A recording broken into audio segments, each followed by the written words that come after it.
வணக்கம். இன்றைக்கி நம்ம பார்க்க போகிற சமையல் ஒரு அருமையான ஹோட்டல் ஸ்டைல் முட்டைக்கோஸ் கூட்டு எப்படி செய்யலாங்கிறத பார்க்கலாம்.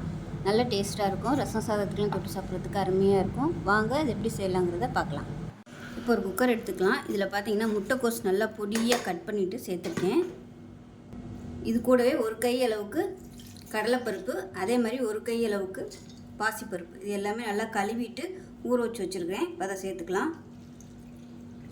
இப்போ இதுக்கு தேவையான அளவு தண்ணி சேர்த்துக்கலாம். மெஷரிங் கப்பில் ஒரு கப் அளவுக்கு தண்ணி சேர்த்துருக்கேன். இப்போ இதில் தக்காளி மீடியம் சைஸாக ஒரு தக்காளி சேர்த்துக்கலாம். தக்காளி ரொம்ப சேர்க்க வேணாம். இப்போ இதுக்கு தேவையான உப்பு சேர்த்துக்கலாம். ஒரு 1/4 டீஸ்பூன் போல் மஞ்சள்தூள் சேர்த்துக்கலாம். இப்போ குக்கரை மூடி வச்சுட்டு நல்லா ஒரு 3 விசில் விட்டுட்டு ஸ்டீம் போனதுக்கப்புறம் பார்க்கலாம். இப்போ நமக்கு முட்டைக்கோஸ் நல்லா வெந்திருக்கும். இப்போ இது வந்து தனியாக இருக்கட்டும். இப்போ ஒரு கடாயை எடுத்துக்கலாம். தேவையான அளவுக்கு எண்ணெய் விட்டுக்கலாம். இப்போ எண்ணெய் நல்லா சூடாகிடுச்சு. 1 டீஸ்பூன் போல் கடுகு சேர்த்துக்கலாம். கொஞ்சமாக உளுந்து சேர்த்துக்கலாம்.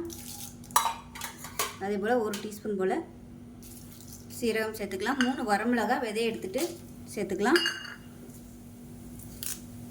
கருவேப்பிலை சேர்த்துக்கலாம். இப்போ இதில் ஒரு 5 பச்சை மிளகாயை நல்லா கீறிட்டு சேர்த்துக்குங்க. இது கூடவே பொடியாக நறுக்குன வெங்காயமும் சேர்த்துக்கலாம்.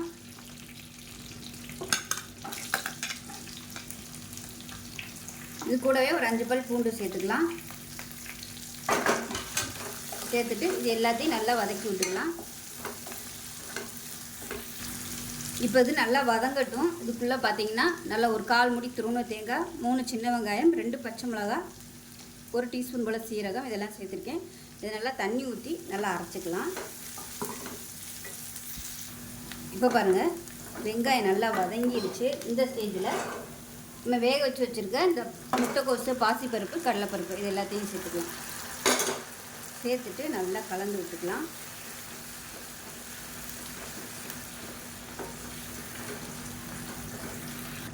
இப்போ நல்லா கொதிக்குது. இந்த ஸ்டேஜில் நம்ம அரைச்சி வச்சுருக்க தேங்காய் பேஸ்ட்டையும் சேர்த்துக்கலாம். ஒருவேளை உங்களுக்கு வந்து ரொம்ப தண்ணியாக போச்சு அப்படின்னா ஒரு 3 டேபிள் ஸ்பூன் இல்லை 2 டேபிள் ஸ்பூன் பொட்டுக்கடலை சேர்த்துக்கோங்க தேங்காயோட. இப்போ வந்து உங்களுக்கு நல்லா கெட்டியாக வந்துடும். இதை நல்லா கலந்து விட்டுட்டு உப்பு செக் பண்ணி பார்த்துட்டு உப்பு சேர்த்துக்கோங்க. இப்போ பாருங்கள், கூட்டு நல்லா கொதிச்சிருச்சு. சிம்மில் விட்டு நல்லா கொதிக்க விட்டுக்கோங்க.